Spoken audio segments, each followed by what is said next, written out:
Hi everyone. Today I've got a bit of a different video today, as I've got a special guest with me today, my local Member of Parliament, Mr. Steve Georganas. Hi Simon, how are you? So, as someone who's been covering a lot of politics history of the time, I've been very interested to know what it's like for someone who's actually in federal politics themselves. And so basically I've got a bunch of questions I'd like to ask you about mainly the why did you get into politics, how did you get into politics, and what you do now that you are in politics.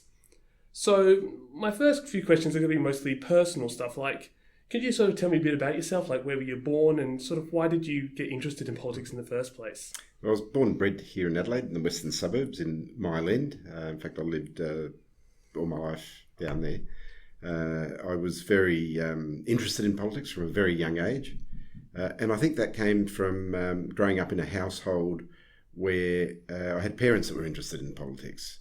And when I say they were interested in politics, there was always discussions going on with people that would be visiting the house, around the dinner table, about politics, and not just local politics and Labor versus Liberal, and what was taking place here in Australia at the time, but more so geopolitics. And you've got to remember, I come from a migrant background, Greek family. They came out here after World War II. They may have not had much education, but they were entrenched in that geopolitics of Europe that was taking place after World War II, the Cold War. There was a civil war on in Greece. So even though they hadn't studied politics, they hadn't been to university, they had very little education, you can see that their immersion into politics was through this post-World War II of the Cold War and the geopolitics of Europe at the time. So they were very keen, interested, they were very knowledgeable about politics. And I grew up in a household where politics and religion was discussed continuously. Yeah, because obviously my household wasn't very much into politics, or we didn't talk about it too much, and as a result I've only really gotten into it in my adult years and stuff. So it's very interesting to hear someone who's basically growing up in politics and stuff. So basically, sort of how did you get into politics in terms of like, did you join like the Young Labor Party or like that sort of? As I said, I was always interested. I had a really keen interest. In fact, as a child, I used to read the newspaper. Most kids would be reading comic books, and I'd have the newspaper and I'd read it. I know that sounds a bit weird for a 12-year-old or a 10-year-old, but that was I really enjoyed it, and I had no intention of entering politics. I just enjoyed monitoring it, watching it, reading about it, discussing it with friends. And I ended up going to through a friend of mine, to a Labor dinner when Bob Hawke first got elected. Okay. And I was quite surprised to find a whole range of people that I knew there, and then realised that you just join a political party. So as I said, it was very accidental. I walked in the next day to the State Labor Party on South Terrace and filled in an application form and joined the party. And I immersed myself in it. I went to every branch meeting. I had no intention of becoming a politician. I just wanted to help out and to make sure that I could do everything I could for the Labor government at the time, and got involved through committees, etc. Before you knew it, you were into it up to your neck. So that was 1983? About 83. 83. Just after Bob Hawke. Because I was looking a bit at your Wikipedia page, and it said that like it sort of jumps quite a few steps from that. Like it says you sort of got really involved when you became, I think, advisor to Jay Weatherall in... prior to that, I worked for Nick Bolkus, who was the Minister for Immigration at the time. He offered me a job back then, and worked as an electorate officer in the Mile End office. And basically, Nick was in Canberra most of the time, and a lot of the constituent work I did. Found myself getting involved with the community groups. I was involved in my community, though, quite a bit. I was involved in West Adelaide Footy Club, the kids' kindergarten, a whole range of things. And I found it enjoyable. I enjoyed helping people. So from there on, I ran in 1998 for the seat of Hindmarsh, which was an unwinnable seat at the time. We had lost it for the very first time in 1993, and it had blown right out to about 8.5%, close to 9%. And in 1998, nominations opened for the seat of Hindmarsh within the internal party process. The nominations closed and no one had nominated for Hindmarsh. All the marginal seats had been taken up. And I remember having a discussion with my then boss, Senator Nick Bolkus, who suggested I should run for it. And I did run for it and found myself 600 votes in front on the night. But then the postal votes came in and was just pipped by a very small margin. So I had no choice but to run again. So that was my adventure into running as a candidate for a federal seat. You know, I find that funny how you said it was lost by Labor in '93. Is that what you're saying? Because it's funny because that was an election Labor actually did really well at. Yeah. And then, ironically, you won the seat in 2004, which is actually an election Labor did very bad at. So it seems like Hindmarsh wants to just buck the trend as a seat in that phase. Look, I think in South Australia overall in that 93 election, Labor did not poll too well. We had just gone through the state bank. Oh, yes. And, federally and here in the state, Labor wasn't doing too well. In 98, it was a few things that came together. Obviously, Hindmarsh, as I said, was a different seat in 93 when we lost it. There was a redistribution.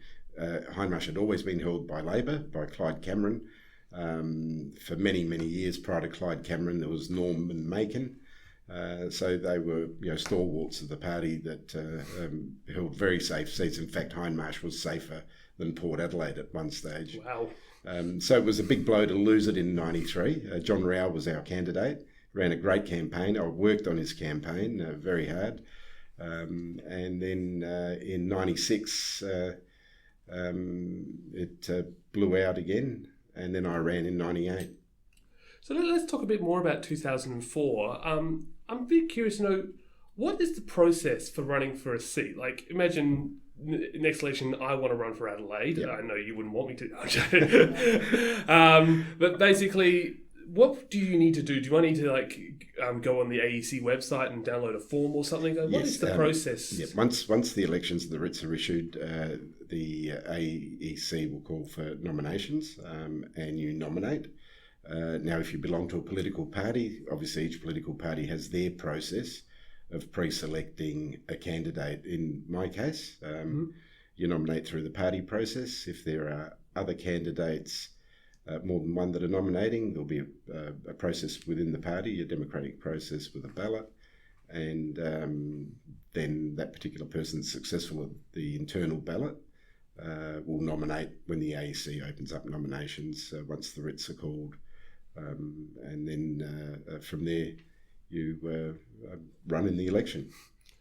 Well, speaking about running the election, but I've got to lead to my next question. It's like, what is a campaign like? Could you sort of give an introduction to sort of, I'm not sure, it's very, very big topic of how you run the whole campaign, but could you give us an introduction to what are sort of the people that are in the campaign? There's obviously you as the member, there's probably obviously your campaign manager and a few other jobs as well. If you don't hold a seat, as I didn't for a number of elections, 3 elections in a row, and then again in 2016, you're reliant on a big team, and you're always reliant on a big team. So there's many, many volunteers that help.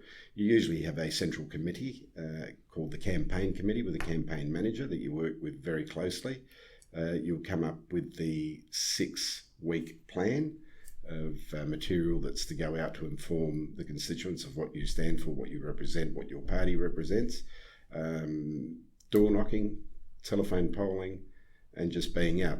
Now, having said that, during the actual 6 weeks of the campaign, when you're an elected member, it doesn't stop anyway. It's like a campaign every day because your job is to represent your community, and the only way you can do that is by being out and about, speaking to people. So I obviously see you a lot on Facebook, going to different community centres around the place and stuff. Because I always find it interesting with campaigning, because as someone who's done campaigning before, it sometimes feels like it's very much just a party-wide thing. And I'm not sure if you see it more as a party-wide thing or individual electorate sort of things. Yeah, I've always seen it as an individual electorate for me.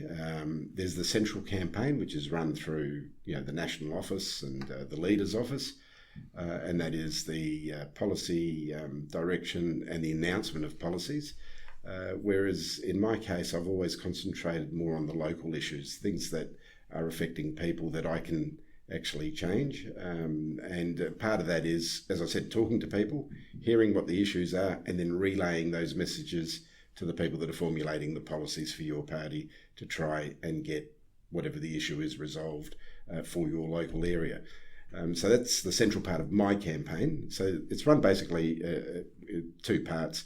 There's a national campaign where the leader or the Prime Minister will come out on the TV and announce a policy every day, or shadow ministers or ministers. Mm-hmm. And then there's the localised campaign, which basically is the issues that are affecting my electorate and the voters in my electorate, and to see how I can be basically the bridge between them and the people that are making the decisions and try and get those changes through. All right. Well, so basically, we obviously know that you've obviously won some elections. So I'm a bit curious to know what happens when you win. Because obviously on the night, Anthony Green will say, oh, Steve Georganas has won the seat of Adelaide. But you haven't actually won then, have you? It's not until the count's fully finished that the AEC will then say that you've won. So do you receive a congratulating email or something from them or something? I've basically every single election, bar two, where the count has gone on for weeks. So I've never known on the night, except for two elections, 2007 and 2019 were the only two elections where it was clear cut on the night. So the AEC will actually they can call a winner on the night even without a full count, when they just go, well, you're 1,000 ahead, there's only 100 votes left to count, you've won. Pretty well, that's what happens through the media, that you're 2,000, 5,000 ahead, so therefore it's impossible to lose. But the election isn't official until the AEC has the declaration of the polls, and that's individually in each and every seat. You'll get a text message or an email or a phone call from the returning officer of the federal seat that you're running in, saying the declaration of the polls will be conducted on such and such a date. You'll turn up, usually it's at the AEC, in my case here in the city, and you turn up, you get all the other candidates turn up, your supporters, if you want to take some people that are quite interested in that have been helping on the campaign, and the returning officer will come out and actually declare the amount of votes counted and declare the winner. It sounds a bit like what happened in the US last month with what happened at the Senate. That's sort of they've declared the winner and read out the votes and all the things. That's correct. In the UK, they declare a lot of them on the night. They'll vote. They'll count. They'll go through the counting the entire night, and you may have seen it at 2, 3, 4 a.m. in the morning. The candidates that sounds stand horrible. Yeah. So I remember back in 2016 when you won Hindmarsh back. There was some articles about you and some of the new members. I think it was you. I forget, it was Rebecca Shark. I forget the other member. The three new House members that entered Parliament that election. There was a video. There was a news article about you and them getting a tour around Parliament House or something, or getting. Oh yes, there's an induction sort of event. There is an induction for new members now. I really didn't have to go. Yeah, it felt a bit weird because you'd already been. But I thought I would go because some things had changed, some processes, etc. So it's the Prime pretty Minister, good. Yes, but you turn up, and all the new members that have been elected for the very first time, you sit in the chamber, and the Speaker usually gives you a spiel about processes, what takes place. You have someone in that talks about the procedures of bills. Someone else will come in and talk about the different committees. So it's a bit of a background, a bit like an orientation week. Yeah. They'll give you a tour of the place. So that takes place a few weeks before the new Parliament starts, after all the declaration of the polls are done. All right, so we obviously understand how you get into government, and now I want to know a bit more about what it's like once you're in government. So one of the questions I have is, how much time do you spend in Adelaide, your electorate, versus spend in Canberra, in Parliament? I'm very curious to know what that sort of balance is like. Yeah, it depends on committee work as well, because it's not just the sitting of the Parliament. We also have committees, and a lot of them are held in Canberra. So usually we have 3 sessions or 4 sessions throughout the year. It's a bit like school, where you had semester 1, semester 2, or term 1, term 2. Parliament usually opens in February. We've already had 1 week of sitting. This week we're back in Adelaide, and then we've got 2 weeks of sittings, and that'll go on through till about Easter. There'll be a Easter break where we come back to our electorates. And then we go back for the autumn session, which is the budget as well, in May. and we'll sit through till about the first week of July normally. Then there's what we call the winter break, and then come back in August, pretty well right through, with a small break in perhaps October through to Christmas. So you're pretty much spending the most of your time in Canberra?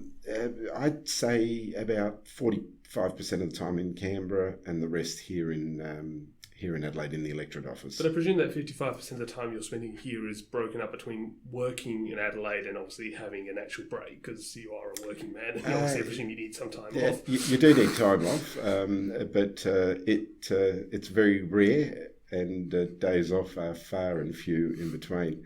I do get a break around Christmas time, usually for a couple of weeks, and that's about it. Occasionally, I might have a break in that winter season for another 2 weeks, but it's very hard. You're never off the emails, you're never off the phone calls. Even over Easter, I was doing. Over Christmas, I was doing. Yeah, you obviously never know when a random budget YouTuber might just come asking for a random interview. But look, if you didn't enjoy it, you wouldn't do it. And I think it's politician, to be an MP representing your community is one of the most honourable and privileged things that you could do. So I still slap myself occasionally because it is an honour and it's a privilege to be a member of Parliament representing your community. So no qualms about the work. It's long hours. You're never on a break. Even when you are on a break, your phones and your emails, you're still responding to things. It's continuous. So obviously you're spending 55% of the time here and 45% of the time in Canberra. So let's talk about that 55% of the time you're here. Yeah. What does a normal day in the electorate look like? Normally there's community events. So you try to attend all the community events that you have. Constituents, people who have issues on different matters that want to come and see you. And a lot of those constituent matters, I'd say the majority are personal issues with Centrelink, pensions, visas for immigration, bureaucracy that's gone wrong. And I doubt people are coming into your electorate going, "Oh, can you build a bridge here?" Or we do get that as well. We get people with ideas, and it's good to hear people and what their views are. So you get a whole cross section of the community. Everything from people who are about to be homeless or are homeless and a desperate need for some shelter and are asking for your assistance, to the big picture items where someone may have a sustainable Australia plan, population growth, and has done a whole heap of research of 3,000 pages and wants it on your desk. And I presume you might get some interesting applications. You're like, I don't want to go into detail. I shouldn't go into detail on that, but I presume you get a whole range of topics. You do, yeah. All across the spectrum. Yeah. And usually the way I judge things is if someone comes to me with an issue, and there's another 5 people or 6 that have approached me with the same issue, then you know that it's actually an issue that's resonating out there. Obviously, a lot of people have their own pet topics, and you try to guide them in the right direction where they can bring those pet topics to fruition. But most issues, you'll find that it's not just one person. You'll get contacted by many people across the electorate about a particular issue, and then you know that is something that's affecting people out there, because for everyone that comes to see you or contacts you, quite easily it could be another 1,000 people out there in the same situation. So obviously that explains what you do in the electorate. So now let's talk about the other part of your time in government. What is life like in Canberra? So I presume, do you have a rental property or something that you can stay at in Canberra? I presume you don't sleep in Parliament, although we see lots of videos of that happening. I have fallen asleep on the couch in my office a couple of times when we've had very late sittings till 6 a.m. in the morning and you're just waiting for the bells to go. Well, if there's anything like the State Parliament, those seats are very comfy. In Canberra, I've got a 1-bed sitter, basically, that I've had for a number of years that I stay at. And you're basically there to sleep, because you leave in the morning at 6:30, 7 a.m. and you get back till 10 at night. 10's an early night, actually. So, yeah. And so basically, it's most days sitting in Parliament, or a lot of the days involve being in your office in Parliament? It's a mixture of sitting in the chamber. We have a whole range of rosters where people have to be in the chamber. So you could be rostered on to be in the chamber. You could have speaking duties in the chamber where you're speaking on particular bills. There's private members' motions that you can speak on. You spend a lot of time in the chamber running in and out of the chamber to do your speeches and to do your backbench duty, etc. I'm also on the speakers panel. Obviously, the speaker cannot sit there from 8 a.m. or 9 a.m., 9:30 when Parliament starts till night time. So we have a roster system of a panel that's a parliamentary, basically like a parliamentary committee that's been elected by the Parliament. So I also have speaker duty where I sit in the speaker's chair once a day for an hour or so. And I also presume I forgot to mention, you obviously have caucus meetings with the party. We do, yeah. We've got caucus policy committees. We've got the caucus committee, the main caucus committee, and we also have parliamentary joint committees with all members of different political groups on parliamentary committees, and I'm on 3 of them. I'm on the Human Rights Committee. I'm on the Parliamentary Joint Committee for Financial Services, Banking and Corporations, and I'm on the Migration Committee as well, which are parliamentary committees. They keep us very busy, and there's constant inquiries, hearings, witnesses coming in, and I'm also on the Speakers Panel, which takes up quite a bit of time as well. So that in Parliament, you're constantly rushing back and from meetings, committee meetings, into the chamber if your time's up to speak. We never know when we'll be speaking. You put your name on bills if you wish to speak on them and raise them on behalf of your electorate, but you have an idea of when it might come up, but it could be in the middle of a meeting. It could be when you're having a meeting in the office. You just have to get up and go. And then we've got the bills to contend with as well that go, and they take priority. Can I just say, just speaking about the caucus, on a personal note, I've always liked, when I've watched videos of goings on inside the caucus meeting, I've always noticed you have that wall on the back of the thing that has all the Labor leaders from like Chris Watson all the way up to Anthony Albanese. Yeah. I think that's really cool as someone who's totally history. It is. It's sometimes I have visitors from Adelaide that come over and I'll take them for a bit of a tour in Parliament House, and you go they see all of Parliament. They see the chamber, the committee rooms, the cafeteria, where the clerks work. But when you go into the caucus room and they look at that wall, you can see they're in awe of the history of Australia. And that is the history of Australia in both party rooms. I'm actually curious about the Liberal ones, because the Liberals, if people study my videos know, they changed their name quite a few times throughout history. Yeah. Do they have like their leaders throughout all the time, or do they just have the Liberal leaders in their caucus room? I'm not too sure. I think, they would have the Liberal leaders. So it's just from Menzies onwards, or do they have like older ones like Hughes and Lyons and Bruce? I'm sure they would have. I'm not sure, and I've never. I presume you haven't really been. I haven't been into their caucus room. Not allowed to, but I'd say it makes sense to have. Way back to Lyons. The Nationals would have their own. Of their leaders. Going all the way back to William McWilliams. Yeah. But it is interesting. You walk in there and you just go, wow, and each portrait that you look at prompts some memory of that particular person. For example, when I look at Keating or Hawke or Whitlam, who are the ones that I grew up, or even Chifley, even though I wasn't around for Chifley, but I've read a lot about him. You find yourself just looking at it and thinking, this is the history of our nation.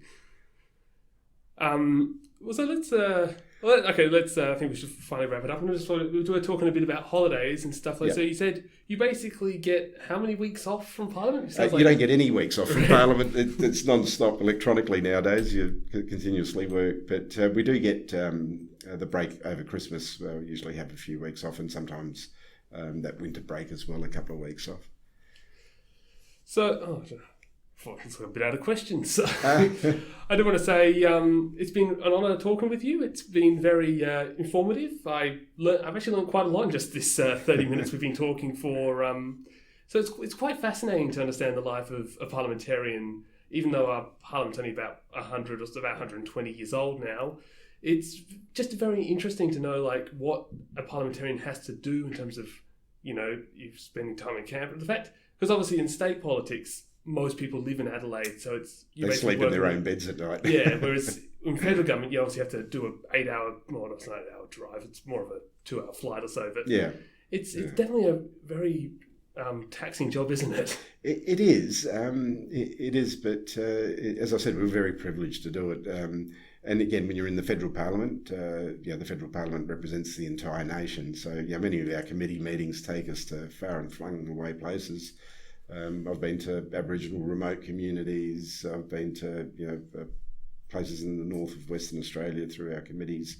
And I think one of the most interesting jobs I have in Parliament is being in the Speaker's chair, where you're actually sitting there and listening to the speeches of MPs from every corner of Australia. And it gives you an insight, because most of them are talking about their electorates and something that's needed in their electorate, and gives you an insight into all of Australia. And I find that fascinating, listening to some people like Katta, for example, or an MP from far north Queensland, or WA. Actually, I did actually have one last question I forgot to add on this. What advice would you have for people who maybe watch my videos and stuff and are interested in potentially joining politics? What sort of advice would you give to those sort of people? Yeah, look, politics is I think one of the biggest contributions you can make to your community. And being a politician doesn't necessarily mean that you have to be an elected federal member of parliament or an elected state member of parliament or a mayor or a councillor. Being a politician is just being active in your community or active in an area of interest and getting change made. So my advice would be get active in your community. If there's something that you don't like, go out there and organise people to take the message to the people that are making those decisions. Get active, get passionate about the things that you like and dislike and the things that you want to see changed. That is what a politician is. Now, you may be an elected federal member, you may be a state MP, or you just may be an active person in the community wanting to make your community a better place. So get active. If you want to go into structured politics, obviously each and every person has their own ideologies. So you'd pick the party that best suits you and get active. Well, thank you very much for talking with me today, Mr. Georganas. Thank you, Simon. Real pleasure.